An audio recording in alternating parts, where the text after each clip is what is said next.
Patel arts college Nadiad youth festival 2024-25માં વિજેતા. Sardar Patel university Vallabh Vidyanagar દ્વારા આયોજિત યુથ ફેસ્ટિવલ 2024-25માં સરદાર પટેલ યુનિવર્સિટી સાથે સંકળાયેલા 70થી વધુ કોલેજોએ ભાગ લીધેલ, જેમાં આચાર્યશ્રીની પ્રેરણાથી સીબી પટેલ આર્ટ્સ કોલેજ નડિયાદમાં કાર્યરત છે.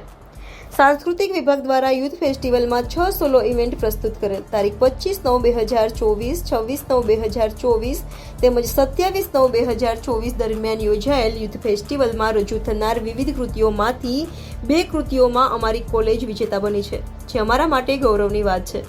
જેમાંથી તારીખ 25/9/2024ના રોજ યોજાયેલ સ્પોર્ટ ફોટોગ્રાફીમાં સમગ્ર યુનિવર્સિટીમાંથી અમારી કોલેજની સેમેસ્ટર 3માં અભ્યાસ કરતી બારૈયા પૂજા ચિરાગભાઈએ દ્વિતીય નંબર પ્રાપ્ત કરેલ છે. તારીખ 26/9/2024ના રોજ યોજાયેલ ક્લાસિકલ ડાન્સ સોલોમાં અમારી કોલેજની સેમેસ્ટર 1માં અભ્યાસ કરતી વિદ્યાર્થીની ઠાકર મૈત્રી સંદીપભાઈએ સમગ્ર યુનિવર્સિટીમાંથી પ્રથમ નંબર પ્રાપ્ત કરેલ છે. તારીખ 27/9/2024ના રોજ યોજાયેલ યુથ ફેસ્ટિવલ સમાપન કાર્યક્રમમાં આ પરિણામ જાહેર થયેલ છે અને તેમને યુનિવર્સિટી તરફથી સર્ટિફિકેટ પણ પ્રાપ્ત થયેલ છે. ક્લાસિકલ ડાન્સ સોલોમાં ભાગ લીધેલ મૈત્રી ઠાકર હવે વેસ્ટ ઝોન કક્ષામાં ભાગ લેવા મહેનત કરી રહી છે.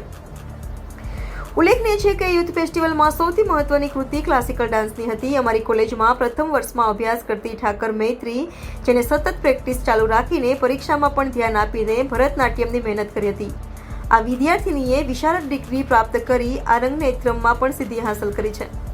વિશ્વ કક્ષાએ કાન્ટ ફેસ્ટિવલ જે પેરિસમાં યોજાયેલ હતો, તેમાં પણ ઠાકર મૈત્રીએ પરફોર્મન્સ આપેલ છે. સીબી પટેલ આર્ટ્સ કોલેજમાં આચાર્યશ્રી અને સાંસ્કૃતિક પ્રવૃત્તિના કન્વીનર ડોક્ટર કલ્પનાબેન ભટ્ટ તેની પ્રેક્ટિસમાં સતત હાજર રહી તેને પ્રોત્સાહન આપતા હતા. તેના કલાગુરુ ઉર્મિબેન ત્રિવેદી છે. 1 મહિનાથી અભ્યાસની સાથે ક્લાસિકલ ડાન્સની સતત પ્રેક્ટિસ કરતી આ વિદ્યાર્થીની મહેનત રંગ લાવી છે અને આજે મહેનતને કારણે યુથ ફેસ્ટિવલમાં ક્લાસિકલ ડાન્સમાં કથક, ભરતનાટ્યમ જેવી અનેક કૃતિઓ અને 100 જેટલી કોલેજોના સ્પર્ધકો સામે મૈત્રી ઠાકર ક્લાસિકલ સોલો ડાન્સમાં સમગ્ર યુનિવર્સિટીમાંથી પ્રથમ આવી છે. આ સાથે સેમેસ્ટર 3માં અભ્યાસ કરતી વિદ્યાર્થીની પૂજા બારૈયા એનસીસી કેડેટ સાથે બેસ્ટ ફોટોગ્રાફર છે. આ વિદ્યાર્થીનીએ પણ ફોટોગ્રાફમાં ભાવદર્શનની ઊંડાણથી સમજ સાંસ્કૃતિક પ્રવૃત્તિના કોર્ડિનેટર ડોક્ટર કલ્પનાબેન ભટ્ટ પાસેથી મેળવી હતી. આચાર્યશ્રીના સતત માર્ગદર્શન અને ભૂતપૂર્વ વિદ્યાર્થીઓના અનુભવ જાણીને આ વિદ્યાર્થીનીએ ફોટોગ્રાફીમાં રહેલ વિચાર, ભાવ અને દર્શનની ઊંડી સમજ કેળવી હતી. આથી આ સમજ અને તેની કલાને કારણે ફોટોગ્રાફીમાં પૂજા બારૈયા દ્વિતીય વિજેતા બની છે. યુથ ફેસ્ટિવલમાં સમગ્ર કૃતિઓ લઈ જવાનો અને વિદ્યાર્થીઓને માર્ગદર્શન આપવાનો કાર્યભાર આચાર્યશ્રીના માર્ગદર્શનથી સાંસ્કૃતિક પ્રવૃત્તિના કન્વીનર ડોક્ટર કલ્પનાબેન ભટ્ટના શિરે હતો. આ સાથે સાંસ્કૃતિક પ્રવૃત્તિના સભ્યો ડોક્ટર પરવીનબેન મંસૂરી, પ્રાધ્યાપક સંદીપભાઈ દરજી અને પ્રાધ્યાપક ભારતીબેન આચાર્ય અને પ્રાધ્યાપક મનીષાબેન દેવનાથે પણ યોગદાન આપ્યું હતું.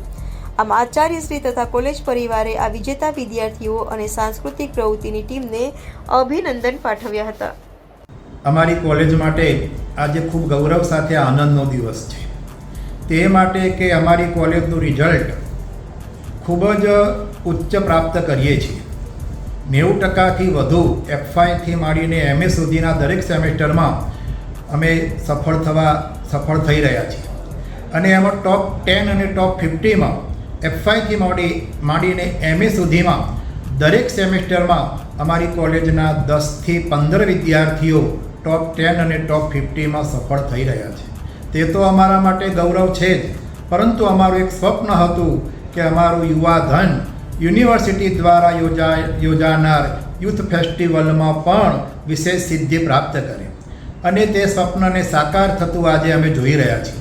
કારણ કે 2024-25માં યુનિવર્સિટી અમારી સરદાર પટેલ યુનિવર્સિટીમાં યોજાયેલ યુવક મહોત્સવમાં યુથ ફેસ્ટિવલમાં અમારી કોલેજમાં માત્ર 6 જ ઇવેન્ટ અમે લઈને ગયા હતા, પરંતુ તેમાંથી 2 ઇવેન્ટમાં અમે સફળતા પ્રાપ્ત કરી છે.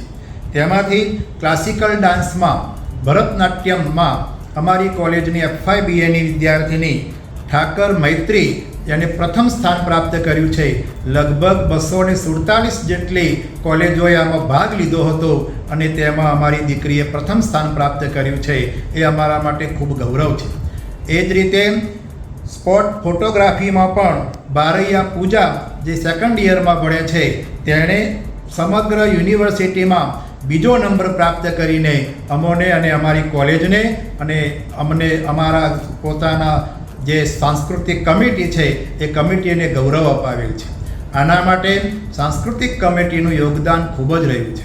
એમાં ખૂબ જ ઉત્સાહી છેલ્લે 2-3 વર્ષથી આવેલા ડૉક્ટર કલ્પનાબેન ભટ્ટ કે જેઓ સૂક્ષ્મતાપૂર્વક એમનું સરસ રીતે નિરીક્ષણ કરીને એમની પસંદગીથી માંડીને સમગ્ર પ્રેક્ટિસ કરાવવાથી માંડીને છેક ત્યાં યુવક મહોત્સવમાં લઈ ગયા પછી સમગ્ર દેખભાળ સારી રીતે રાખે છે. અને એના કારણે અમે એમની મહેનતને કારણે અમે યુનિવર્સિટી લેવલે અમારી વિદ્યાર્થીઓ સફળતા પ્રાપ્ત કરી છે.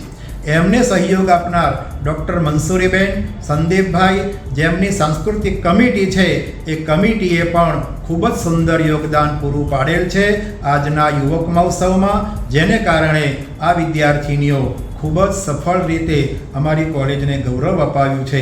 એનો અમને ખૂબ આનંદ છે. આવું જ આવતા વર્ષે પણ આવા જ વિશેષ પ્રવૃત્તિઓ, વિશેષ 6ની જગ્યાએ અમે 16 ઇવેન્ટમાં ભાગ લઈએ અને વધુ વિદ્યાર્થીઓ, વધુ અમારા સ્પર્ધકો એમાં સફળ થાય એવું અમારું